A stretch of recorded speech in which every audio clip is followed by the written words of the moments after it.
Hello friends. मैं शिवी आपके साथ शेयर करने जा रही हूँ मार्च 2023 के प्रतियोगिता दर्पण मैगजीन के करंट अफेयर के कुछ महत्वपूर्ण एमसीक्यूज। तो चलिए शुरू करते हैं। इसका पहला क्वेश्चन है कि राष्ट्रपति भवन के ऐतिहासिक मुगल गार्डन का नया नाम क्या रखा गया है। राष्ट्रपति भवन के जो गार्डन था, मुगल उसका नाम मुगल गार्डन था, अभी इसका नाम चेंज करके क्या रख दिया गया है। इसका नाम रख दिया गया है ऑप्शन बी, ऑप्शन सी, अमृत उद्यान। क्या रख दिया गया है इसका नाम? ऑप्शन सी, अमृत उद्यान। ओके। और इस पे जो राजपथ, जो पहले राजपथ था दिल्ली में, न्यू दिल्ली में राजपथ, इसका नाम भी क्या करके चेंज करके रख दिया है? कर्तव्य पथ। इसको भी याद रखिएगा, कर्तव्य पथ। ओके, चलिए नेक्स्ट चलते हैं। 74वें गणतंत्र दिवस के मुख्य अतिथि कौन थे? देखिए, 74वां गणतंत्र दिवस था, उसके मुख्य अतिथि कौन थे? अब्दुल फतेह अल सीसी। मिस्र के राष्ट्रपति अब्दुल फतेह अल सीसी कहाँ के थे? मिस्र देश के राष्ट्रपति अब्दुल फतेह अल सीसी। अब देखिए, मोहम्मद इरफान अली कौन है? ये जो प्रवासी भारतीय सम्मेलन हुआ था, प्रवासी भारतीय दिवस पर, इसके मुख्य अतिथि है मोहम्मद इरफान अली। ओके, गुयाना के राष्ट्रपति। ठीक है। और इसी के प्रवासी भारतीय सम्मेलन के जो चंद्रिका प्रसाद संतोखी जी हैं, ये स्पेशल गेस्ट थे, है ना, विशिष्ट अतिथि थे, स्पेशल गेस्ट। ओके, सित्तुनी राबुका कोने फिजी के राष्ट्रपति बने हैं अभी। ओके, चलिए नेक्स्ट चलते हैं। किन राज्यों में फरवरी 2023 में चुनाव कराए जाएंगे? तो कौन से राज्य हैं जिनमें कराए जाएंगे फरवरी में? तो ये एक है मेघालय, त्रिपुरा, नागालैंड, और ये सभी, इन तीनों राज्यों में फरवरी में चुनाव कराए जाएंगे। मार्च में इनका परिणाम आएगा, तो इनको याद रखिए, मेघालय, त्रिपुरा, नागालैंड। ओके, चलिए। महिला प्रीमियर लीग जो मार्च 2023 में होगी, कितने टीमों को चुना गया है? देखिए, जैसे कि आईपीएल चलता है, इंडियन प्रीमियर लीग, है ना, तो इसमें 10 टीमें हैं। ऐसे इसी की तर्ज पे महिला प्रीमियर लीग चलाई जा रही है, इसको डब्ल्यूपीएल या फिर एमपीएल, महिला प्रीमियर लीग या वुमेन्स प्रीमियर लीग बोलते हैं। इसमें 5 टीमें, 5 टीमों को चुना गया है। कौन सी है? देखिए, एक आरसीबी है बेंगलोर, इसकी कैप्टन बनाया गया है स्मृति मंधाना को, स्मृति मंधाना को। और ये जो डब्ल्यूपीएल की सबसे महंगी खिलाड़ी है, महंगी खिलाड़ी है, आरसीबी ने खरीदा है, जिसके पुरुषों में कैप्टन कौन है? विराट कोहली है, सभी को पता होगा। तो स्मृति मंधाना, इनको 3.4 करोड़ में खरीदा गया है आरसीबी ने। और पहली टीम, एक टीम है आरसीबी बेंगलोर, दूसरी दिल्ली है, दूसरी दिल्ली है, तीसरी मुंबई है। जो मुंबई है, इसकी कैप्टन कौन है? हरमनप्रीत कौर है। ओके। और अहमदाबाद है, अहमदाबाद है, और लखनऊ है, लखनऊ। ओके, ये 5 टीमें हैं, इनको महिला आईपीएल के लिए खरीदा गया है। ये मार्च में शुरू हो जाएगा। ओके, चलिए नेक्स्ट चलते हैं। 15 फरवरी 2023 को दक्षिण अफ्रीका से 12 चीते लाए जाएंगे, को किस नेशनल पार्क में बसाया जाएगा? देखिए, जो 15 फरवरी को 2023 को जो 12 चीते लाए जाएंगे, वो कहाँ से लाए जाएंगे? दक्षिण अफ्रीका से। और कहाँ पर रखा जाएगा इनको? मध्य प्रदेश के श्योपुर जिले के कूनो पालपुर राष्ट्रीय उद्यान में। श्योपुर जिले के, मध्य प्रदेश के श्योपुर जिले के क्यूनो पालपुर राष्ट्रीय उद्यान में इनको रखा जाएगा। और ऐसा सरकार क्या करने वाली है कि ऐसा 10 साल ऐसा करेगी कि प्रत्येक वर्ष ये ऐसे 12 चीते लगभग लाएगी, है ना, प्रत्येक वर्ष लाएगी। तो लगभग 120 चीते भारत में आएंगे प्रत्येक वर्ष, ऐसा 10 साल करेगी। ओके। और इससे पहले नामीबिया से लाए गए थे, जो सितंबर 17 सितंबर को उसने, हमारे प्रधानमंत्री मोदी जी ने किया था, इनको इनॉग्रेट किया था। ये इसमें आए थे, ये भी कूनो पालपुर में ही आए थे, नामीबिया से आए थे। ओके, चलिए नेक्स्ट चलते हैं। 17वां प्रवासी भारतीय दिवस सम्मेलन किस शहर में संपन्न हुआ? देखिए, 17वां जो प्रवासी भारतीय सम्मेलन है, प्रवासी भारतीय दिवस कब होता है? 9 जनवरी को, है ना। महात्मा गांधी जी अफ्रीका से लौट के वापस आए थे 9 जनवरी को 1915 में। ओके, तो ये कहाँ पर हुआ है? इंदौर में आयोजित हुआ है। तो इसमें अगर पूछा जाए कि मुख्य अतिथि कौन थे, तो मैंने बताया था कि गुयाना के राष्ट्रपति मोहम्मद इरफान अली, स्पेशल गेस्ट में चंद्रिका प्रसाद संतोखी थे। और इसमें अगर पूछा जाए कि युवा प्रवासी भारतीय दिवस भी, ये 8 से 10 जनवरी को सम्मेलन था, 10 जनवरी 2023 को इंदौर में। तो जो 8 जनवरी को था, वो युवा प्रवासी भारतीय था, युवा प्रवासी भारतीय सम्मेलन। ठीक है। तो इसमें जो गेस्ट थी वो कौन थी? ऑस्ट्रेलिया की सांसद थी जेनेटा जेनेटा मेस्करेनहास थी। ओके। और स्पेशल जो गेस्ट थे वो चंद्रिका प्रसाद संतोखी जी थे। चंद्रिका प्रसाद संतोखी सूरीनाम के राष्ट्रपति जी थे। ओके, इसको याद रखना है। और इसका प्रवासी भारतीय सम्मेलन था, इसकी थीम क्या थी? इसकी थीम बहुत ही इंपॉर्टेंट है, जो एग्जाम में आती रहती है। इसकी थीम है कि प्रवासी प्रवासी अमृत काल में भारत की प्रगति में विश्वसनीय भागीदार। प्रवासी अमृत काल में भारत की प्रगति में विश्वसनीय भागीदार, ये इसकी थीम है। ठीक है, इसको भी याद रखना है। ओके, चलिए नेक्स्ट चलते हैं। भ्रष्टाचार बोध सूचकांक में भारत का 180 देशों में कौन सा स्थान है? तो ये भारत का भ्रष्टाचार बोध सूचकांक में कौन सा स्थान है? 85, 85वां स्थान है। ओके, 2022 की, जो 2023 में 2022 की रिपोर्ट आई है, इसमें 85 है। और ये कौन भ्रष्टाचार बोध सूचकांक कौन जारी करता है? तो ये ट्रांसपेरेंसी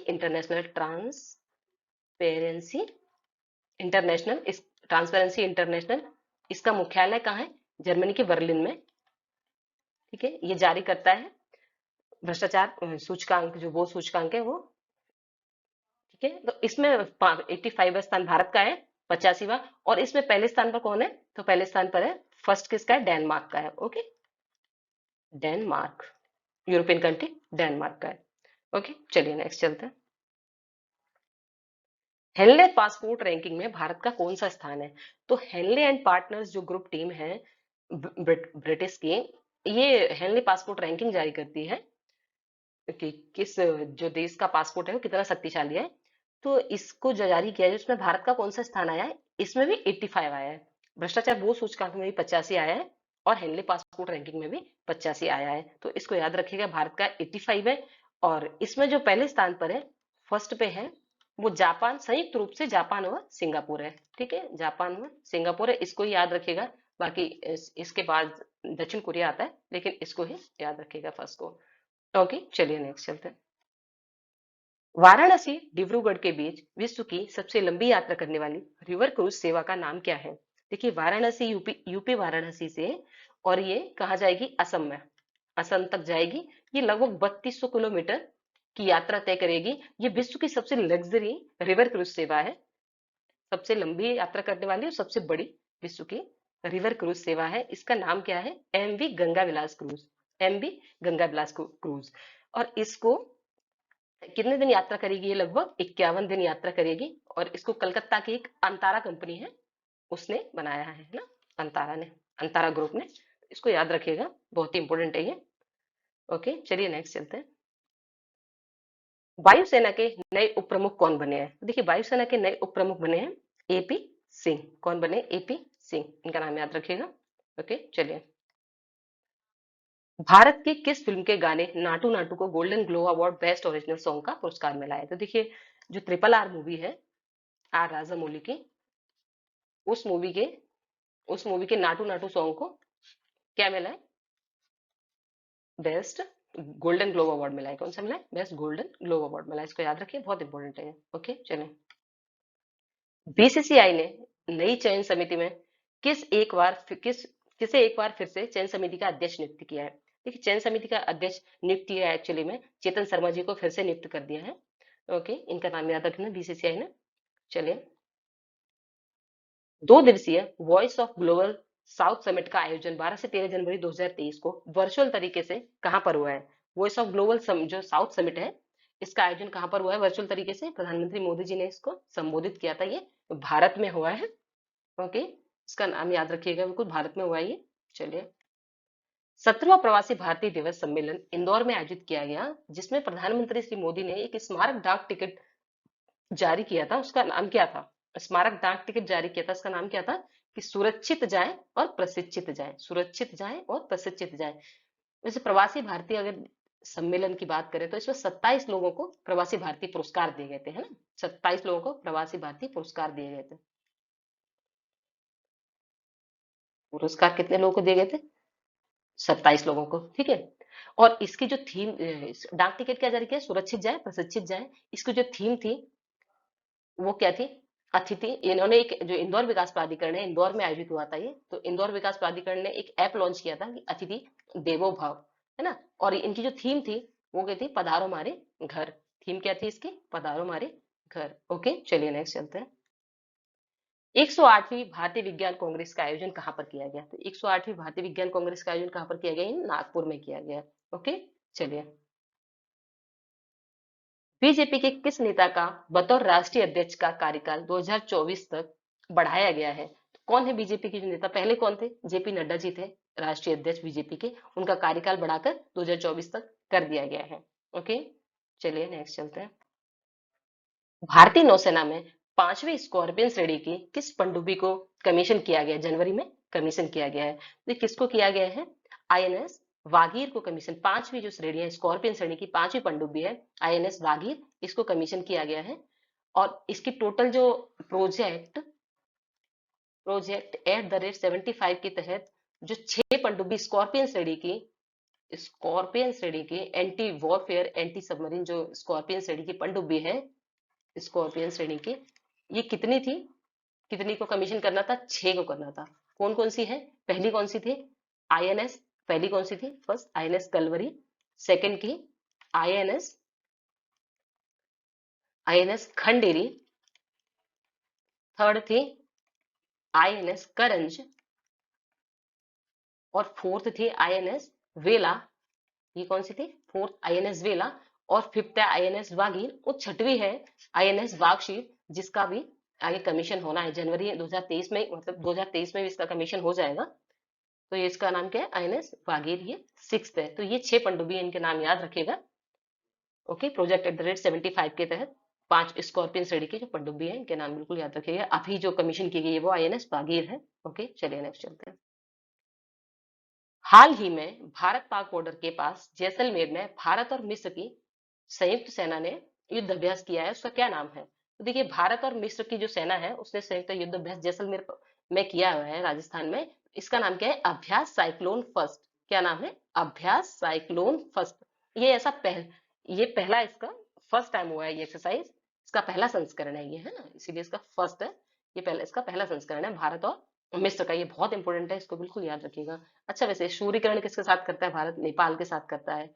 हैंड इन हैंड किसके साथ करता है, चाइना के साथ। स्लीनेक्स किसके साथ करता है, तो ये स्लीनेक्स करता है श्रीलंका के साथ, है ना। और श्रीलंका के साथ और कौन सा करता है, एक मित्र शक्ति भी करता है, मित्र शक्ति भी श्रीलंका के साथ करता है। ओके, चलिए नेक्स्ट चलते हैं। न्यूजीलैंड की किस महिला प्रधानमंत्री ने अपने पद से त्यागपत्र दिया और आगामी चुनाव में भाग न लेने की घोषणा की है, देखिए इन्होंने जो न्यूजीलैंड की महिला प्रधानमंत्री थी जेसिंडा ऑर्डन, किसने दिया, जेसिंडा ऑर्डन, इन्होंने त्यागपत्र दे दिया है। उन्होंने आगे चुनाव न लड़ने की बात कही है। इन्होंने बोला है कि अब मेरी फैमिली फर्स्ट है, मैं फैमिली को प्रायोरिटी दूंगी, अब मैं चुनाव नहीं लड़ूंगी। तो इसकी जगह पे कौन प्रधानमंत्री बने हैं, तो Chris Chris Hipkins, Chris Hipkins New Zealand के प्रधानमंत्री बन गए। इनका नाम बिल्कुल याद रखिए, क्रिस हिपकिंस। ओके, अच्छा, अगर ये पूछे कैटलिन नोवाक कौन है, तो ये हंगरी की पहली महिला प्रधानमंत्री, पहली महिला राष्ट्रपति है हंगरी की, है ना, हंगरी की फर्स्ट वुमेन प्रेसिडेंट है। ठीक है, डीना बोलुआर्टे, ये पेरू की पहली महिला प्रधानमंत्री है, पेरू की, ठीक है, राष्ट्रपति है। और जॉर्जिया मेलोनी ये इटली की है, इटली की। इनसे क्वेश्चन आते रहते हैं एग्जाम में, ये 2022 में इन सबकी नियुक्तियां हुई है। तो जॉर्जिया मेलोनी इटली की पहली महिला प्रधानमंत्री है। और जेसिंडा ऑर्डन ने इन्होंने त्याग पत्र दिया है, ये न्यूजीलैंड की महिला प्रधानमंत्री थी, इन्होंने त्याग पत्र दिया है। क्रिस हिपकिंस अभी न्यूजीलैंड के प्रधानमंत्री बन गए हैं। ओके, चलिए नेक्स्ट चलते हैं। मिस यूनिवर्स 2022 किसे चुना गया है, देखिए मिस यूनिवर्स किसे चुना गया है, तो मिस यूनिवर्स चुना गया है अमेरिका की आर बोनी गैब्रियल को। 2023 में घोषणा हुई है, 2022 के लिए किसे चुना गया है, 2022 के लिए आर बोनी गैब्रियल, ये अमेरिका से है। इनको ताज किसने पहनाया है, हरनाज संधू, जो 2021 में भारत से हरनाज संधू, इन्हें मिस यूनिवर्स चुना गया था, इन्होंने इनको ताज पहनाया। और ये आर बोनी गैब्रियल बनी हुई है। ओके, चलिए। 12वां विश्व हिंदी सम्मेलन विदेश मंत्रालय द्वारा किस राष्ट्र में आयोजित किया जा रहा है, तो विदेश मंत्रालय विभिन्न देशों में जो विश्व हिंदी सम्मेलन है वो आयोजित करवाता है। तो अभी कहाँ पर आयोजित करवा रहा है, ये 12वां फिजी में आयोजित करवाया था। कहां पर? फिजी में। 12वां विश्व हिंदी दिवस कब मनाते हैं हम? 10 जनवरी को। और इससे पहले जो 11वां विश्व हिंदी सम्मेलन है वो कहां पर हुआ था? पोर्ट लुइस में, मॉरिशस के पोर्ट लुइस में, मॉरिशस में। ठीक है, 11वां कहां पर होता है? मॉरिशस में, 2018 में। और ये कहां पर हो रहा है विश्व हिंदी सम्मेलन? फिजी में हो रहा है। और पहला कहां पर हुआ था? 1975 में नागपुर में हुआ था, है ना? नागपुर में। ओके, चलिए नेक्स्ट चलते हैं। अंतरराष्ट्रीय पर्यटन मेला फितूर कहाँ आयोजित किया जाएगा? देखिए ये पर्यटन के लिए सबसे बड़ा कुंभ सा था, है ना? इसमें सबसे बड़ी पर्यटन की प्रदर्शनी दिखाई गई। तो ये कहां पर हुआ? स्पेन की कैपिटल मैड्रिड में। कहां पर? स्पेन की कैपिटल मैड्रिड में। तो लगभग यहाँ पे 10,000 कंपनियों ने पार्टिसिपेट किया। ये कहां पर हुआ? इसका नाम क्या था? फितूर था। स्पेन में आयोजित हुआ। और जो WTO है, वर्ल्ड टूरिज्म ऑर्गेनाइजेशन, इसका मुख्यालय भी स्पेन में ही है। ओके, इसका मुख्यालय भी कहाँ है? स्पेन में है। चलिए, ओके। भारत की 2 वर्षीय सदस्यता संयुक्त राष्ट्र की किस संस्था के अस्थायी सदस्य के रूप में समाप्त हुई है? देखिए भारत की 2 वर्षीय जो सदस्यता है वो संयुक्त राष्ट्र के किस संस्था के रूप में समाप्त हुई है अभी? तो संयुक्त राष्ट्र सुरक्षा परिषद। संयुक्त राष्ट्र सुरक्षा परिषद में भारत की 2 साल की सदस्यता थी वो खत्म हो गई है। ठीक है, इसमें कितने सदस्य हैं टोटल? इसमें 15 सदस्य हैं, जिसमें से 5 स्थायी हैं और 10 अस्थायी हैं।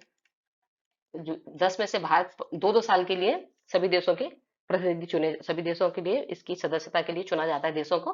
तो इसमें भारत की समाप्त हो गई है।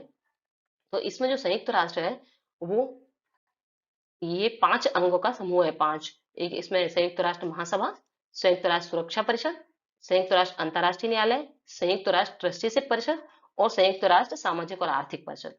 सामाजिक और आर्थिक परिषद। ठीक है, आर्थिक परिषद, ऐसे ही 5 का समूह है। कौन? संयुक्त राष्ट्र।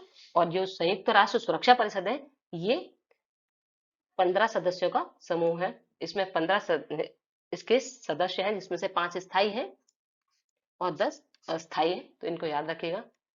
ओके, चलिए नेक्स्ट चलते हैं। कौन वामपंथी नेता तीसरी बार ब्राजील के राष्ट्रपति पद पर आसीन हुए हैं? देखिए ब्राजील में भी चुनाव हुए हैं और उसमें लूला डी सिल्वा जी को, ये पहले भी रह चुके हैं राष्ट्रपति, ब्राजील के लूला डी सिल्वा जी को ब्राजील के राष्ट्रपति के रूप में चुना गया है। इससे पहले कौन थे? तो इससे पहले कौन थे? बोल्सोनारो, जैसन बोल्सोनारो थे इससे पहले।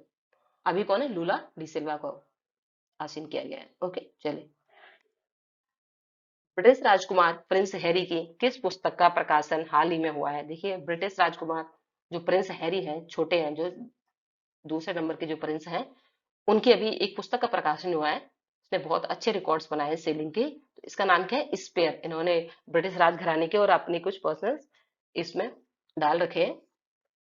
ओके, चलिए नेक्स्ट चलते हैं। पुरुष हॉकी विश्व कप 2023 का विजेता कौन बना है? देखिए ये कहाँ पर आयोजित हुआ? भारत में आयोजित हुआ पुरुष हॉकी विश्व कप, उड़ीसा भुवनेश्वर में। तो इसका विजेता कौन बना है? जर्मनी बना है इसका, है ना? ठीक है। और इससे पहले कौन बना था? 2022 में जो हुआ था वो भी भारत में हुआ था, इसमें बेल्जियम विजेता बना था। ओके, चलिए नेक्स्ट चलते हैं। पुरुष हॉकी विश्व कप 2026 का आयोजन किस देश में होगा? ठीक है, कहां पर होगा? 2026 में अब विश्व कप होगा, इसका आयोजन बेल्जियम और नीदरलैंड दोनों में होगा। कहाँ होगा? संयुक्त रूप से बेल्जियम और नीदरलैंड में होगा। ओके, चलिए नेक्स्ट चलते हैं। ऑस्ट्रेलियन ओपन टेनिस 2023 का पुरुष और महिला वर्ग में विजेता कौन बना है? तो देखिए ऑस्ट्रेलियन ओपन किसने जीता है 2023 का? जो टेनिस ग्रैंड स्लैम का पहला जो स्लैम ईयर का टूर्नामेंट है, किसने जीता है? नोवाक जोकोविच और आर्यना सवालेका ने। पुरुषों में नोवाक जोकोविच ने जीता है और महिलाओं में आर्यना सवालेका ने जीता है। ओके, वैसे टेनिस के जो 4 ग्रैंड स्लैम होते हैं वो कौन कौन से होते हैं? 4 ग्रैंड स्लैम ना, एक होता है ऑस्ट्रेलियन ओपन एंड सेकंड होता है फ्रेंच ओपन, थर्ड होता है कौन सा होता है? Wimbledon, Wimbledon open. और फोर होता है यूएस ओपन। ठीक है, यूएस ओपन। इन चारों के आपको नाम याद रखना है, ऐसे ही होते हैं। और अगर आपसे बोला जाए कि टेनिस में अभी टॉप 5 महिलाओं में और पुरुषों में कौन चल रहा है, तो टॉप 5 में अगर आपको पुरुषों में पूछा जाए तो सबसे फर्स्ट पे नोवाक जोकोविच का नाम याद रख सकते हैं आप। नोवाक जोकोविच, ये कहाँ से है? सर्बिया से है। सेकेंड आप नडाल का नाम याद रख सकते हैं, राफेल नडाल, स्पेनिश खिलाड़ी राफेल नडाल। देन याद रख सकते हैं आप कार्लोस एल्करेज, ये अभी बहुत ज्यादा अच्छा कर रहे हैं। कार्लोस एल्करेज, ये कहाँ से? स्पेन से है कार्लोस एल्करेज। ओके। एंड आप मेदवेदेव का भी, मेदवेदेव और सितसिपास, इनका भी सितसिपास, इनका भी याद रख सकते हैं, सिपास। ठीक है। और हम महिलाओं की बात करें तो महिलाओं में आप सबसे ज्यादा इंपॉर्टेंट तो ये है कि फर्स्ट पे कौन चल रही है? फर्स्ट पे चलते हैं ईगा स्वेटेक। ईगा ईगा स्वेटेक, इनका नाम बिल्कुल याद रखिएगा। ये कहाँ से है? ये पॉलिश खिलाड़ी है, पोलैंड की है, पोलैंड के हैं। और सेकंड पे आर्याना सवालेका, आर्याना सवालेका, ये बेलारूस से है। कहाँ से? बेलारूस से। और किसका नाम याद रख सकते हैं आप? एलेना रायबैकिना का, जो कजाकिस्तान से है, रायबैकिना, रायबैकिना, इनका भी नाम याद रख सकते हैं। ओके, चलिए आप नेक्स्ट चलते हैं अपन। दोहरा शतक लगाने वाले भारत के पांचवे व सबसे युवा बल्लेबाज कौन बने हैं? देखिए, दोहरा शतक भारत में किस किसने लगाया है? सचिन तेंदुलकर ने लगाया है, सचिन ने, सहवाग ने लगाया है, और रोहित ने 3 लगाए हैं, रोहित शर्मा ने। और ईशान किशन ने अभी लगाया था थोड़े दिन पहले। इसके बाद लगाया है गिल ने। किसने? शुभमन गिल ने, शुभमन गिल ने। तो जो शुभमन गिल ने लगाया है, ये दोहरा 5वां शतक, ये सबसे युवा बल्लेबाज भी है भारत के, है ना, दोहरा शतक लगाने वाले। तो पांचों के नाम याद रखिएगा। ओके, चलिए। होशंगाबाद रेलवे स्टेशन का नाम बदलकर क्या रख दिया गया है? देखिए, होशंगाबाद रेलवे स्टेशन मध्य प्रदेश में पड़ता है, होशंगाबाद जिले में। इसका नाम क्या रख दिया गया है? नर्मदापुरम रख दिया गया है। क्या रख दिया गया? नर्मदापुरम। ओके, चलिए। 26वां राष्ट्रीय युवा महोत्सव का आयोजन कहाँ पर हुआ है? देखिए, 26वां राष्ट्रीय युवा महोत्सव है वो कहाँ पर हुआ? हुबली धारवाड़, कर्नाटक जिले में। कर्नाटक राज्य के हुबली धारवाड़ जिले में हुआ है। और इसकी जो थीम थी वो क्या थी? कि विकसित युवा। थीम क्या थी? विकसित युवा विकसित भारत, विकसित युवा विकसित भारत। और ये कब मनाया जाएगा? 26वां राष्ट्रीय दिवस 12 जनवरी 2023 को, ये स्वामी विवेकानंद जी के जन्म दिवस पर, राष्ट्रीय युवा दिवस जो इसे मनाते हैं, युवा दिवस के अवसर पर मनाया गया। ओके, चलिए नेक्स्ट चलते हैं। हॉर्नबिल महोत्सव का आयोजन कहाँ पर किया गया? देखिए, हॉर्नबिल एक त्योहार है, हॉर्नबिल महोत्सव मनाया जाता है कहाँ पे? किस राज्य में? ये नागालैंड में। नागालैंड में नागा जातियां रहती हैं, और नागा जातियों को एक दूसरे से जानने पहचानने के लिए, उनके उनकी संस्कृति से लोगों को परिचित कराने के लिए हॉर्नबिल महोत्सव मनाया जाता है। ये लगभग 1 से 10 दिसंबर चलता है, 1 से 10 दिसंबर। ये 1 दिसंबर जो है, ये नागालैंड का क्या है? स्थापना दिवस भी है नागालैंड राज्य का। तो ये चलता है। यहाँ पे हमारे जो उपराष्ट्रपति जी हैं, जगदीश धनखड़ जी, वो भी गए हुए थे।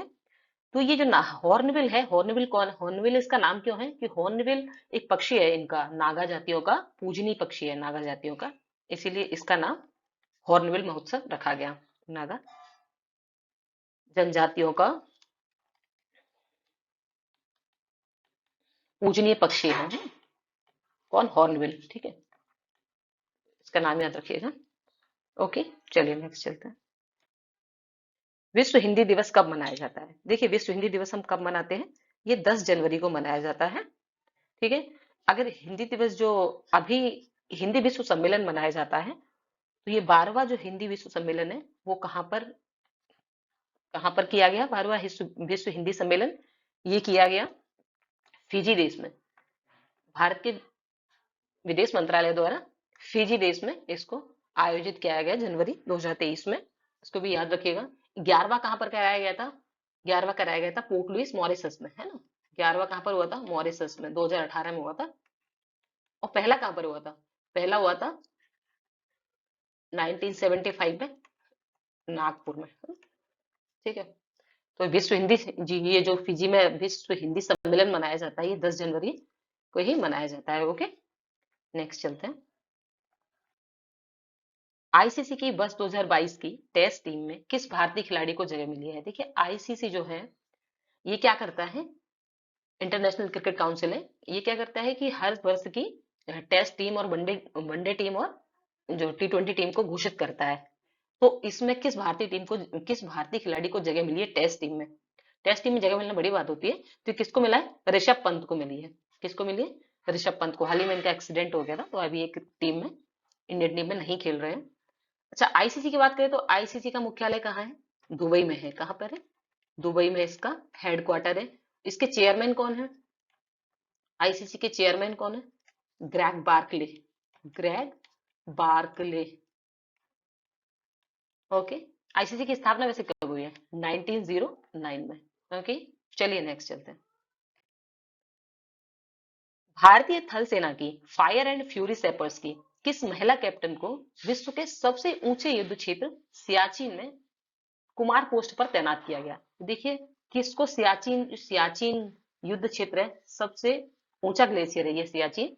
तो इसमें किस महिला कैप्टन को पोस्टेड किया गया अभी हाल ही में? ये शिवा चौहान है। शिवा चौहान, इनको सियाचिन युद्ध क्षेत्र में कुमार पोस्ट पर तैनात किया गया है। शिवा चौहान, इनका नाम बिल्कुल याद रखिएगा। ओके, चलिए नेक्स्ट चलते हैं। विश्व युवा दिवस कब मनाया जाता है?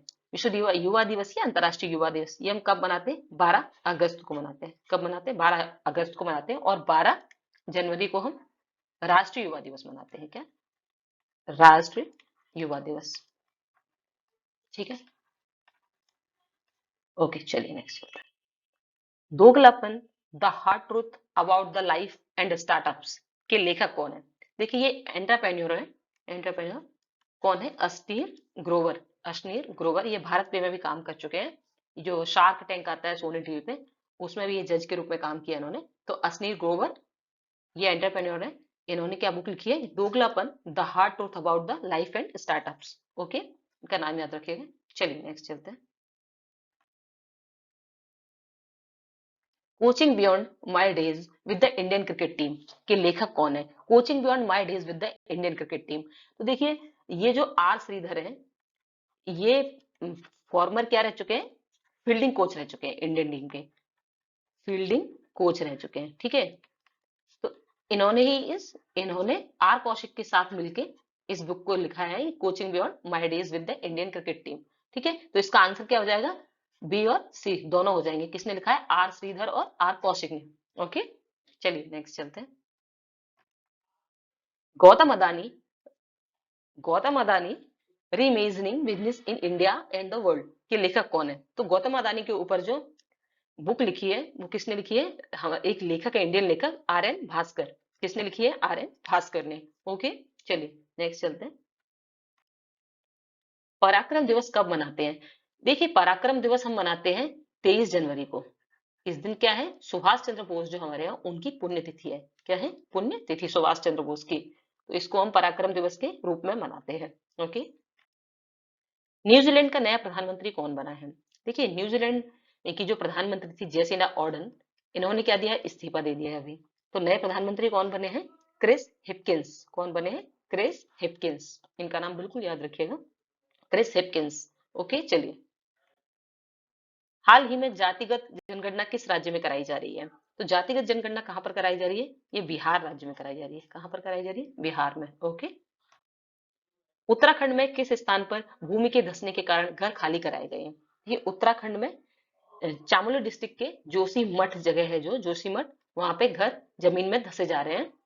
ये भूस्खलन हो रहा है यहाँ का। तो कौन सी जगह है ये? जोशी मठ। ओके, चलिए।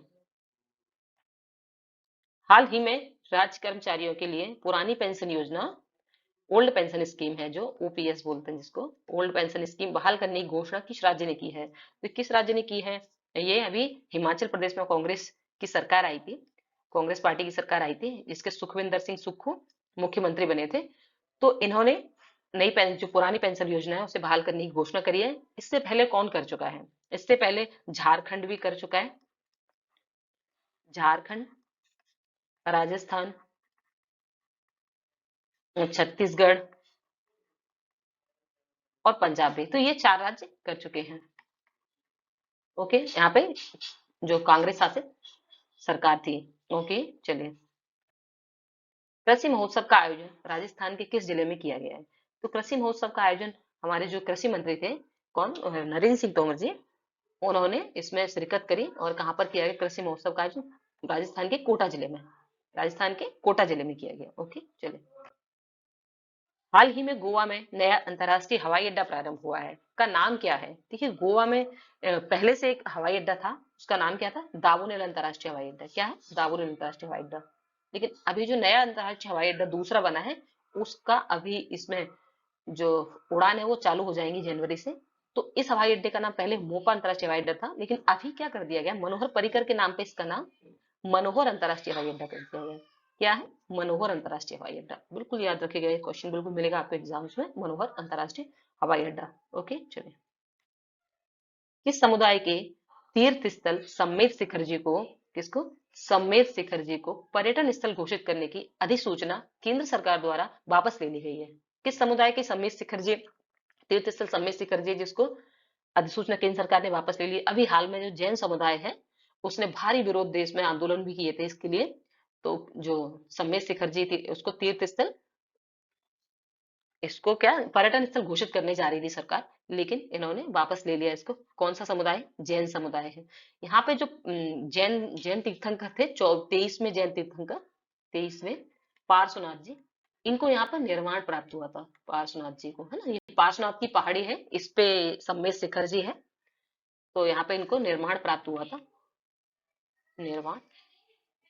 ठीक है। ये वैसे पारसनाथ जो चोटी है, ये अगर मैं आपको बता दूं कि ये विंध्य जो श्रेणी है ना, चलती है कहाँ, पश्चिम से गुजरात उधर से चलती हुई विंध्य में, ये कैमूर देखो, विंध्य जो पर्वत श्रेणी है, विंध्य, विंध्य भारनेड़, विंध्य भारनेड़, कैमूर और पारसनाथ, ना, पारसनाथ झारखंड में। तो ये पारसनाथ इसी का पार्ट है, विंध्य श्रेणी का। ओके चलिए नेक्स्ट चलते हैं। भारतीय मौसम विभाग की रिपोर्ट के अनुसार बीता वर्ष 2022 वर्ष 1901 के पश्चात अब तक का कौन सा सबसे गर्म वर्ष रहा है? देखिए अगर अपन देखिए 120 सालों का आंकड़ा, तो 2020 पांचवा सबसे ज्यादा गर्म वर्ष रहा है। 1901 के पश्चात देखा जाए तो 2022 पांचवा सबसे गर्म वर्ष रहा है। ओके इसको भी याद रखिएगा। चलिए,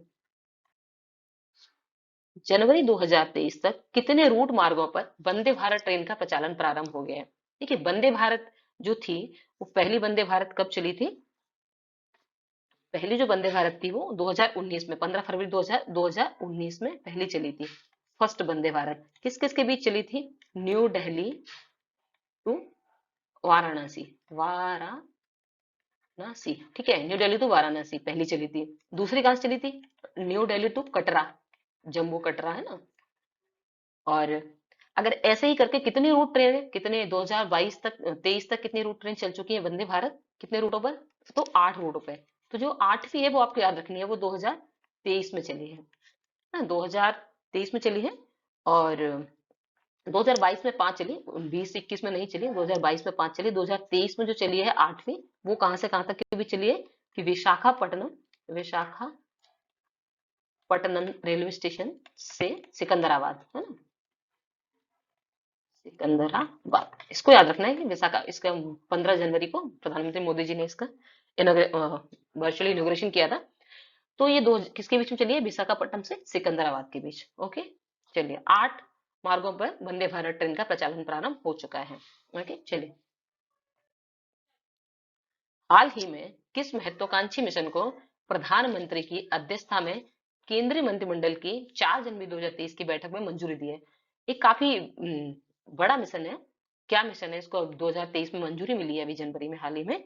ये है राष्ट्रीय हरित हाइड्रोजन मिशन। देखिए हरित हाइड्रोजन मिशन, देश में क्या है कि हरित हाइड्रोजन और ग्रीन हाइड्रोजन बोलते हैं इसको, ग्रीन हाइड्रोजन और इससे जो रिलेटेड उत्पाद है, ग्रीन हाइड्रोजन, ठीक है, इनके जो सहायक उत्पाद हैं, कि व्यावसायिक उत्पादन को बढ़ावा देने के लिए, इसके व्यावसायिक उत्पादन को, इसके उत्पादन करने के लिए और रोजगार और निर्यात इसके अवसर भी सृजन करने के लिए केंद्र सरकार ने क्या किया है कि राष्ट्रीय हरित हाइड्रोजन मिशन को मंजूरी दे दी है। और इसमें इन्होंने कितने पैसे स्वीकृत किए हैं? 19,744 करोड़, है ना, रुपए स्वीकृत कर दिए हैं। तो राष्ट्रीय ग्रीन हाइड्रोजन मिशन के लिए मंजूरी दे दी है केंद्र सरकार ने। ओके चलिए। किस भारतीय क्रिकेट खिलाड़ी को आईसीसी के वर्ष 2022 के सर्वश्रेष्ठ टी20 क्रिकेटर का पुरस्कार मिला है? देखिए आईसीसी का जो पुरस्कार दिए जाते हैं उसमें टी20 का जो टी20 क्रिकेट में सर्वश्रेष्ठ पुरस्कार किसको मिला है? किसको मिला है? सूर्य कुमार यादव को। सूर्या को मिला है ये, सूर्य कुमार यादव को। बिल्कुल याद रखना है आपको, सूर्य कुमार यादव को। ओके चलिए, भारत की किस महिला खिलाड़ी को आईसीसी की वर्ष 2022 की सर्वश्रेष्ठ महिला उदीयमान खिलाड़ियों का पुरस्कार मिला है? देखिए emerging player of the year 2022 की, तो भारत की महिला खिलाड़ियों में कौन है emerging player of the year? ये रेणुका सिंह है। कौन है? रेणुका सिंह। इनका नाम बिल्कुल याद रखिएगा, आगे चल के बहुत अच्छा करने वाली है। तो Renuka Singh, okay, emerging player of the year women में। चलिए, वर्ष 2023 में कितने लोगों को पद्म भूषण पुरस्कार से सम्मानित किया गया? देखिए पद्म भूषण कितने लोगों को दिया गया 2023 के लिए? 74वें गणतंत्र दिवस में कितने लोगों को दिया गया? 6 लोगों को पद्म भूषण दिया गया। कौन कौन थे इसमें? 3 लोगों को मरणोपरांत दिया गया, मरणोपरांत, और 3 लोगों को ऐसे ही दिया गया, जो भी है राइट। तो 3 लोग कौन है वो जिनको मरणोपरांत दिया है? एक मुलायम सिंह यादव, मुलायम सिंह सपा के संस्थापक है। और किसको दिया गया? डॉक्टर दिलीप महालनोबिस, महालनोबिस। ये कौन है? ये पश्चिम बंगाल के डॉक्टर थे।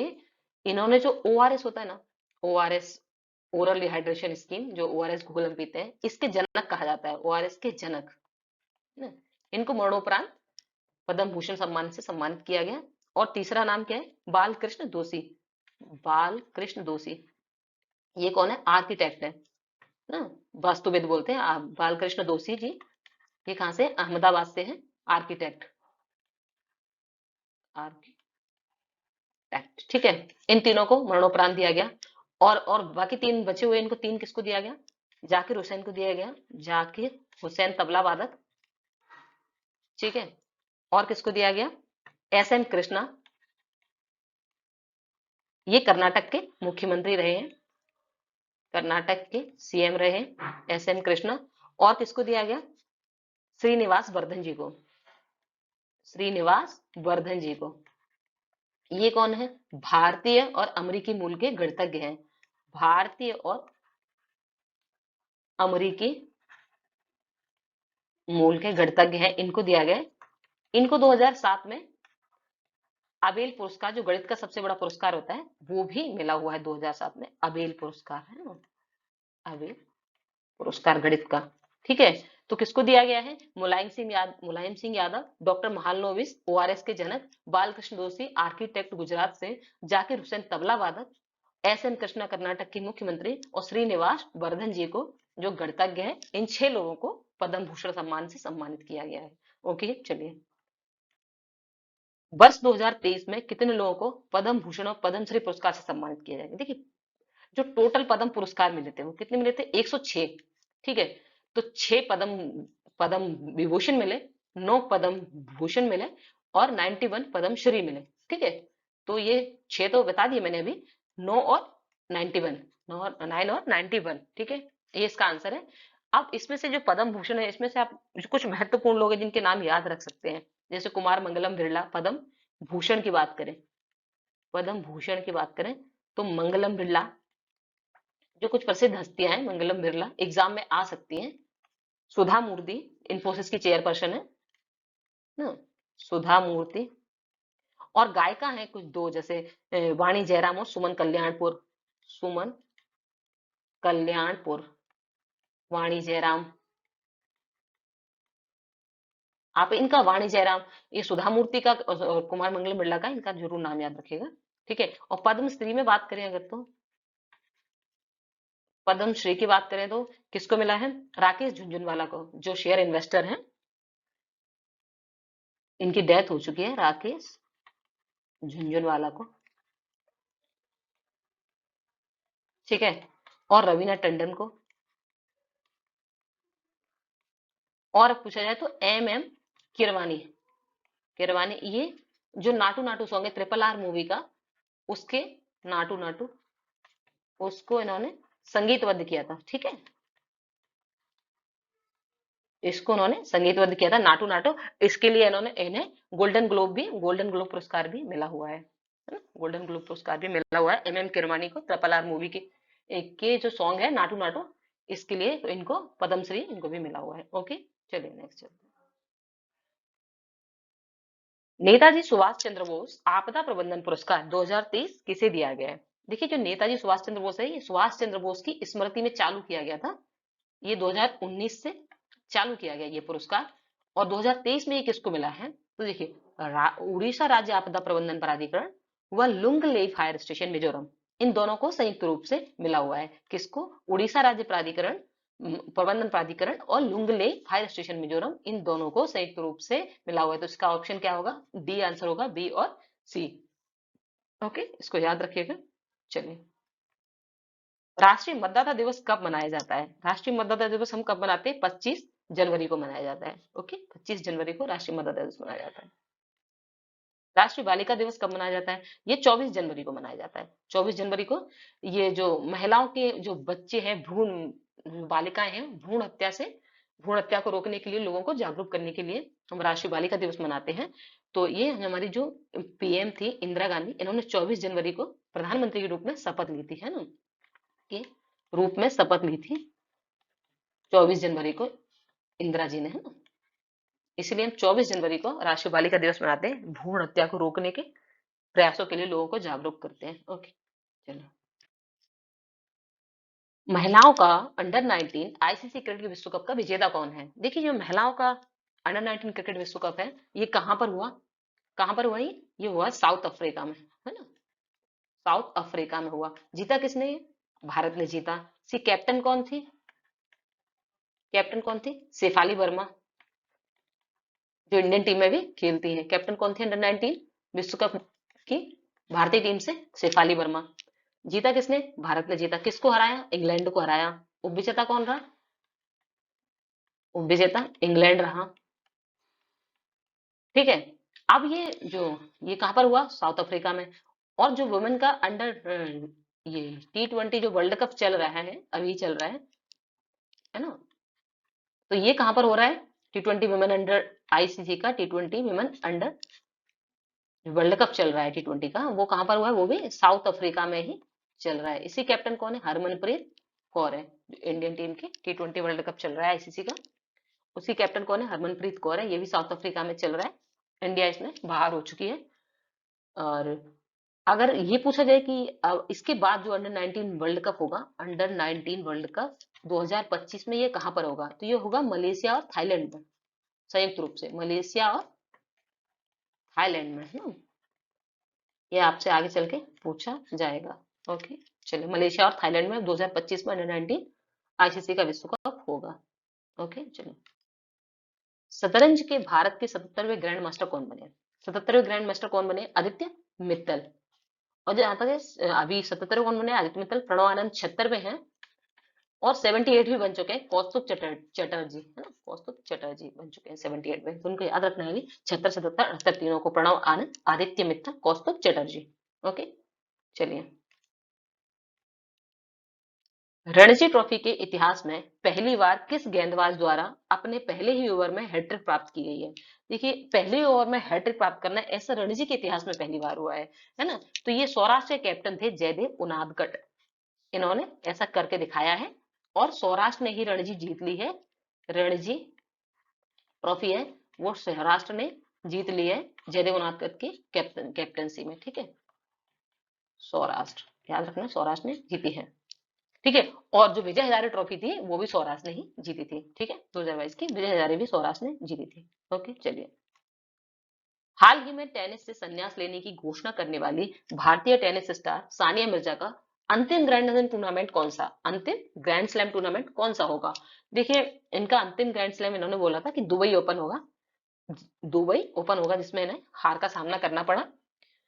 अच्छा, सानिया मिर्जा के पूछे तो इन्होंने कितने ग्रैंड स्लैम जीते? तो इन्होंने 6 ग्रैंड स्लैम जीते, 6 ग्रैंड स्लैम जीते, जिसमें से 3 महिला डबल्स थे, वुमेन डबल, महिला डबल्स थे, और 3 मिक्स थे, मिक्स डबल्स थे, है ना, मिक्स थे। तो इन्होंने 3 महिला डबल्स जीते, 3 मिक्स डबल जीते, 6 ग्रैंड स्लैम इन्होंने जीते हैं सानिया मिर्जा ने। ओके, अभी इन्होंने क्या है, जो ऑस्ट्रेलियन ओपन है वो मिश्रित जो मिक्स खेला था वो किसके साथ में खेला था? रोहन बोपन्ना के साथ में फाइनल खेला था। रोहन बोपन्ना के साथ में फाइनल खेला था ऑस्ट्रेलियन ओपन का। तो इसमें इन्होंने ब्राजील की जोड़ी से इनको हार मिली। इसके बाद इन्होंने दुबई ओपन खेला, उसमें भी इनको हार मिली और इनका ये अंतिम टूर्नामेंट था। ओके चले। ओडीआई क्रिकेट में सर्वाधिक रनों से जीत का भारतीय टीम का विश्व रिकॉर्ड किस टीम के विरुद्ध ना? ओडीआई क्रिकेट की बात करें तो ये जो भारतीय टीम ने किस टीम के विरुद्ध सबसे बड़ा रिकॉर्ड जीता है? ये 317 रन से 317 रन से जीत हासिल करी है। ये क्रिकेट के इतिहास में सबसे बड़ी जीत है ओडीआई में। तो ये किससे जीता है? श्रीलंका से जीता है। ओके, 317 रन से श्रीलंका से जीता है। ओके चलिए। हाल ही में आईसीसी की महिला वनडे T20 में कितनी भारतीय महिला खिलाड़ियों को शामिल किया गया है? देखिए T20 की जो वनडे और T20 में आईसीसी की जो टीम थी उसमें कितनी महिला खिलाड़ियों को, भारतीय खिलाड़ियों को शामिल किया गया है? देखिए जो महिलाओं की वनडे में बात करें अगर हम, तो वनडे में ओडीआई में बात करें तो महिलाओं में तो कितने को शामिल किया गया है? 3 को शामिल किया गया है। 3 कौन कौन सी है? मंधाना को, हरमनप्रीत कौर को और रेणुका सिंह को। रेणुका सिंह जो कि आईसीसी की 2022 की emerging player of the year भी रही थी। ओडीआई में 3 को किया गया, ठीक है। और उसमें T20 में कितने को किया गया? T20 में 4 को किया गया। तो इसका आंसर क्या होगा? 3 और 4। 4 कौन कौन सी है? 4 कौन है? देखो मंधाना है, रेणुका सिंह है,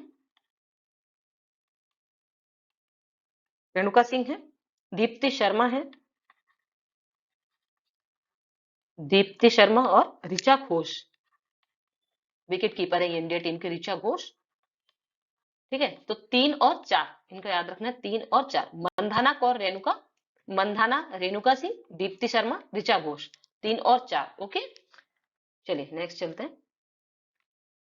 हाल ही में आईसीसी की पुरुष वनडे और T20 टीम में क्रमशः कितने भारतीय खिलाड़ियों को शामिल किया गया? देखिए महिलाओं का मैंने आपको बता दिया। अब पुरुषों की बात करें तो पुरुषों में क्या है? ओडीआई में कितने हैं? ओडीआई में दो पुरुष खिलाड़ियों को शामिल किया गया। किसको? एक सिराज को, एक श्रेयस अय्यर को, है ना, श्रेयस अय्यर को। और T20 में बात करें तो 3 खिलाड़ियों को शामिल किया गया। तो इसका आंसर क्या जाएगा? 2 और 3। 3 कौन थे? कोहली, विराट कोहली, सूर्या और पांड्या, ठीक है। हार्दिक पांड्या, विराट कोहली और सूर्या, इन तीनों के नाम याद रखिए। ओडीआई में सिराज और श्रेयस अय्यर। अगर टेस्ट की बात करें, टेस्ट में तो कौन किया गया था? तो अकेला ऋषभ पंत को किया गया, ठीक है। ऋषभ पंत को अकेला किया गया। और ओडीआई में सिराज और श्रेयस को किया गया। T20 में कोहली, सूर्या और पांड्या को किया गया। ओके चलिए नेक्स्ट चलते हैं। युवा उद्यमी ग्रामीण क्षेत्रों में एग्री स्टार्टअप खोल सकें, इसके लिए उन्हें प्रोत्साहित करने के लिए केंद्र सरकार द्वारा कौन सी फंड की स्थापना की गई है? एग्रीकल्चर से रिलेटेड गांव में स्टार्टअप खोले जा सके, इसके लिए केंद्र सरकार ने 2023-24 के बजट में एग्रीकल्चर एक्सेलरेटेड फंड की स्थापना की है। कौन सा फंड है? एग्रीकल्चर एक्सेलरेटेड फंड की स्थापना करी है अभी 2023-24 के बजट के लिए। ओके फ्रेंड्स चलिए नेक्स्ट चलते हैं। देश में आर्टिफिशियल इंटेलिजेंस के लिए कितने उत्कृष्टता केंद्र स्थापित किए जाएंगे? देखिए इसमें ये भी बजट में घोषणा की है कितने आर्टिफिशियल एआई के लिए कितने केंद्र स्थापित किए जाएंगे? 3 केंद्र स्थापित किए जाएंगे, 3। ओके चलिए। सिकल सेल एनीमिया उन्मूलन का सरकार का लक्ष्य किस वर्ष तक का है? बजट में ये भी घोषणा करी है कि जो सिकल सेल एनीमिया है इसमें क्या होता है कि आरबीसी, जो आरबीसी होता है, रेड ब्लड सेल्स होते हैं, इनका शेप चेंज हो जाता है। इनका शेप चेंज हो जाता है, सख्त हो जाती है, चिपचिपी हो जाती है ना। तो इससे क्या है कि इसको 2047 में सरकार ने इसको खत्म करने, उन्मूलन का सरकार का लक्ष्य है। इसमें क्या करेगी सरकार? 0 से 40 वर्ष के 7 करोड़ युवाओं को स्क्रीनिंग कराएगी सरकार, है ना। 7 करोड़ युवाओं की स्क्रीनिंग कराएगी और इनमें जागरूकता पैदा करेगी। ये जो बीमारी है वो अधिकतर आदिवासी क्षेत्रों में अधिक पाई जाती है लोगों में, है ना। चलिए नेक्स्ट चलते हैं। युवाओं के कौशल विकास के लिए विभिन्न राज्यों में कितने स्किल इंडिया इंटरनेशनल सेंटर स्थापित किए जाएंगे? युवाओं का कौशल विकास हो और उन्हें अंतरराष्ट्रीय स्तर की स्किल उनमें डेवलप की जा सके, इसके लिए केंद्र सरकार द्वारा भी घोषणा की गई है कि सभी राज्यों में लगभग 30 स्किल इंडिया इंटरनेशनल सेंटर स्थापित किए जाएंगे। इस कितने 30 स्किल इंडिया सेंटर स्थापित किए जाएंगे, ओके, देश में। चलिए,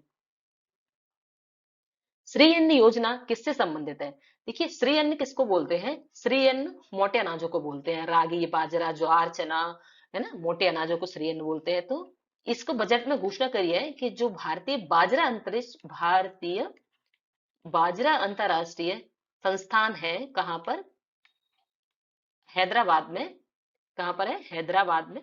इसको श्री अन्न के लिए, हैदराबाद में श्री अन्न के लिए उत्कृष्टता केंद्र स्थापित करेंगे, इसको एक्सीलेंस सेंटर बनाएंगे श्री अन्न के लिए। ओके, मोटे अनाज, क्योंकि इस साल देखो यूएन ने भी 2023 को मोटे अनाजों का अंतर्राष्ट्रीय वर्ष भी घोषित किया है 2023 को। ओके, तो भारत क्या है, इसका सबसे बड़ा, मोटे अनाजों का सबसे बड़ा उत्पादक है, और से दूसरा सबसे बड़ा निर्यातक है। उत्पादक में पहले नंबर पर है, फर्स्ट में है, और जो निर्यातक में वो दूसरे नंबर पर है। ठीक है, तो भारत इसकी लोकप्रियता को बढ़ाना चाहता है, इसके लिए उसने, संयुक्त राष्ट्र ने भी 2023 को मोटे अनाज का अंतर्राष्ट्रीय वर्ष घोषित किया है। ओके, तो श्री अन्न किससे संबंधित है? श्री अन्न किसको बोलते हैं? मोटे अनाजों को बोलते हैं। और हैदराबाद का जो अंतर्राष्ट्रीय संस्थान है, भारतीय बाजरा अंतर्राष्ट्रीय संस्थान, इसको क्या करेंगे? उत्कृष्टता केंद्र बनाएंगे, उत्कृष्टता केंद्र, एक्सीलेंस सेंटर। ठीक है, इसको याद रखिएगा, ये आपको जरूर एग्जाम्स में, सभी एग्जाम्स में ऐसा कुछ करंट अफेयर में क्वेश्चन इससे रिलेटेड पूछने वाले हैं। ओके, चलिए, भारतीय राष्ट्रीय एकता परिषद का अध्यक्ष कौन होता है? ये भारतीय राष्ट्रीय एकता परिषद का अध्यक्ष प्रधानमंत्री होता है। कौन होता है? प्रधानमंत्री होता है। चलिए, AK-203 राइफलों का उत्पादन देश में कहां पर प्रारंभ हुआ है? ये कहां पर प्रारंभ हुआ है AK-203 राइफल्स का? ये अमेठी में, कोरबा अमेठी में, अमेठी के कोरबा में हुआ है। ये कौन बना रहा है? इंडिया और रशिया के संयुक्त उपक्रम, इसकी PSU, जो इंडिया रशिया, क्या नाम है इसका? Indo Russian rifles private limited, Indo Russian rifles private limited, है ना।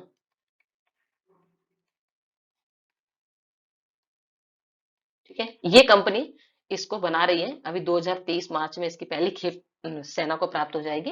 ओके, कहां पर? अमेठी में, रायबरेली, उसमें अमेठी में, कोरबा में, है ना। ओके, चलिए, शहीद दिवस हम कब मनाते हैं? शहीद दिवस कब मनाते हैं? 30 जनवरी को मनाते हैं शहीद दिवस, महात्मा गांधी की पुण्यतिथि के दिन हम मनाते हैं। ओके, थल सेना दिवस कब मनाया जाता है? ये थल सेना दिवस 15 जनवरी को मनाया जाता है। कब? 15 जनवरी को। राष्ट्रपति किस सूची के विषय पर अध्यादेश जारी नहीं कर सकता? देखिए, राष्ट्रपति, 3 सूचियां होती हैं, 4 होती हैं लगभग, संघ सूची, राज्य सूची, संवर्ती सूची, है ना। तो और अवशिष्ट, अब जो अवशिष्ट सूची होती है वो, तो इनमें क्या रहता है कि जो राष्ट्रपति रहता है वो राज्य सूची के विषय पर अध्यादेश जारी नहीं कर सकता। ओके, राज्य सूची के विषय पर अध्यादेश जारी नहीं कर सकता राष्ट्रपति। चलिए, 74वें गणतंत्र दिवस की परेड में राज्यों और केंद्र शासित क्षेत्रों की 17 झांकियों में सर्वश्रेष्ठ झांकी का पुरस्कार किसे दिया गया है? देखिए, सर्वश्रेष्ठ झांकी का पुरस्कार है वो उत्तराखंड की झांकी को दिया गया है। इसकी थीम क्या थी? कौन सी झांकी थी? मानस खंड पे आधारित, मानस खंड पे आधारित थीम थी इसकी। मानस खंड पे क्या था? ये मंदिरों की झांकी थी। उत्तराखंड के जो स्कंद पुराण में ऐसा बोला गया है कि उत्तराखंड का जो कुमायूं एरिया है उसको मानस खंड कहते हैं, कुमायूं एरिया को। तो इसी से रिलेटेड इन्होंने इस झांकी का जो नाम था या थीम थी वो ली थी, मानस कुमायूं क्षेत्र को, है ना। स्कंद पुराण में मानस खंड बोला गया है। तो इनके जो सीएम है पुष्कर सिंह धामी, इन्होंने इसको सजेस्ट किया था, मानस खंड पे आधारित है। ओके, चलिए, वैसे सेकंड नंबर किसका रहा है? सेकंड महाराष्ट्र का रहा है। सेकंड महाराष्ट्र की झांकी रही है जो नारी शक्ति को प्रदर्शित करने वाली झांकी थी, नारी सशक्तिकरण के लिए, नारी शक्ति को प्रदर्शित करने वाली। जैसे आपको फर्स्ट याद रखना है मेनली। अगर थर्ड पूछा जाए तो थर्ड अयोध्या के दीपोत्सव के लिए, है ना, अयोध्या के दीपोत्सव की झांकी थी उसको मिला है उत्तर प्रदेश के। तो पहला उत्तराखंड, दूसरा महाराष्ट्र, तीसरा उत्तर प्रदेश। ओके, चलिए, 74वें गणतंत्र दिवस की परेड में मंत्रालयों एवं विभागों की श्रेणी में सर्वश्रेष्ठ झांकी को पुरस्कार किस झांकी को दिया गया? देखो, मंत्रालय और विभागों की श्रेणी में अगर बात की जाए तो ये जनजातीय मंत्रालय को मिला है। किसको मिला है? बेस्ट झांकी का पुरस्कार जनजातीय मंत्रालय को। कौन सी झांकी थी इनकी? इनकी थी एकलव्य मॉडल, जो एकलव्य मॉडल रेजिडेंशियल स्कूल्स है, आवासीय स्कूल्स, उनकी झांकी थी, है ना। Eklavya model residential schools, residential schools की, है ना। ठीक है, जनजाति मंत्रालय के एकलव्य मॉडल रेजिडेंशियल स्कूल्स को मिली है झांकी को। ओके चलिए, आईएमएफ ने भारत की जीडीपी में 2022-23 में कितने प्रतिशत की वृद्धि का अनुमान जनवरी 2023 की अपनी रिपोर्ट में व्यक्त किया है। आईएमएफ ने जीडीपी में जो वृद्धि का अनुमान 2022-23 के लिए जो लगाया था वो कितना था। आईएमएफ का देखिए था, आईएमएफ का था 6.8। ओके, अगर यही पे पूछा जाए वर्ल्ड बैंक का क्या था, वर्ल्ड बैंक का कहा 2022 के लिए 6.9। अगर पूछा जाए अंडेसा, अंडेसा का कितना था, ये कितना था। अंडेसा क्या है, जो संयुक्त राष्ट्र के सामाजिक आर्थिक मामलों के विभाग को बोलते हैं अंडेसा। इसकी कितनी थी 6.4। तो अंडेसा का 6.4, आईएमएफ का 6.8 जब और वर्ल्ड बैंक का 6.9। ओके, इनके तीनों को याद रखने हैं। 2000 यही जनवरी 2023 में इन तीनों ने अपनी रिपोर्ट जारी करी है। ओके चलिए, वर्ल्ड इकोनॉमिक आउटलुक रिपोर्ट कौन जारी करता है। तो देखिए जो आईएमएफ है, आईएमएफ इसी ने जो वर्ल्ड इकोनॉमिक आउटलुक रिपोर्ट जारी करी, इसी में जारी करा है कि कितना रहेगा, ये 6.8 रहेगा। तो कौन करता है ये वर्ल्ड इकोनॉमिक आउटलुक रिपोर्ट जारी, आईएमएफ करता है। ओके चलिए, विश्व बैंक ने भारत की जीडीपी में विश्व बैंक ने भारत की जीडीपी में 2022-23 में कितने प्रतिशत की वृद्धि का अनुमान लगाया है जनवरी 2023 में। तो मैंने बताया था कि वर्ल्ड बैंक का कितना है 6.9, कितना है 6.9। ओके चलिए, ग्लोबल इकोनॉमिक प्रोस्पेक्टस रिपोर्ट कौन जारी करता है। देखिए, वर्ल्ड इकोनॉमिक आउटलुक कौन करता है, आईएमएफ करता है। तो ग्लोबल इकोनॉमिक प्रोस्पेक्टस कौन करता है, ग्लोबल इकोनॉमिक प्रोस्पेक्टस कौन करता है, वर्ल्ड बैंक जारी करता है। ओके, इसी में इसने बताया था कि 6.9 रहेगी ग्लोबल इकोनॉमिक प्रोस्पेक्टस। ठीक है, ओके चलिए, संयुक्त राष्ट्र के आर्थिक एवं सामाजिक मामलों के विभाग अंडेसा किसको बोलते हैं, संयुक्त राष्ट्र के आर्थिक और सामाजिक मामलों के विभाग ने जीडीपी में कितने प्रतिशत की वृद्धि का अनुमान लगाया। तो अंडेसा ने कितना लगाया, मैंने बताया था कि 6.4, कितना 6.4। ओके चलिए, world economic situation and prospectus report कौन जारी करता है। तो ये कौन जारी करता है, world economic situations and prospectus. तो ये कौन जारी करता है, ये अंडेसा करता है ना, UNDESA अंडेसा। ठीक है, इसने कितनी जारी करी थी रिपोर्ट में, कितना अनुमान लगाया था जीडीपी का 6.4। ओके चलिए, world economic situation and prospects report. ठीक है, तो इन तीनों को याद रखना है आपको, तीनों की रिपोर्ट से याद रखनी कौन सी जारी करता है, कितना जारी किया इन्होंने वो भी याद रखना है। ठीक है, ओके चलिए नेक्स्ट चलते हैं। जनता दल के पूर्व अध्यक्ष व पूर्व केंद्रीय मंत्री का हाल ही में निधन हुआ है, उनका नाम क्या है। तो कौन है वो जनता दल के पूर्व अध्यक्ष और पूर्व केंद्रीय मंत्री रह चुके हैं जो अभी इनका हाल ही में निधन हुआ है, वो कौन है, शरद यादव जी। कौन है, शरद यादव जी। ओके फ्रेंड्स, चलिए, अगर आपको ये मेरा वीडियो पसंद आया है, ये पूरे मंथली आपको किसी भी एग्जाम के करंट अफेयर के लिए पूरा मंथली पैकेज देता है करंट अफेयर के लिए, फिर आपको कहीं से इंपोर्टेंट करंट अफेयर के लिए कहीं से ज्यादा पढ़ने की जरूरत नहीं पड़ेगी। अगर आपको मेरा वीडियो पसंद आया तो लाइक सब्सक्राइब और शेयर जरूर कीजिएगा फ्रेंड्स के साथ में। Okay thank you.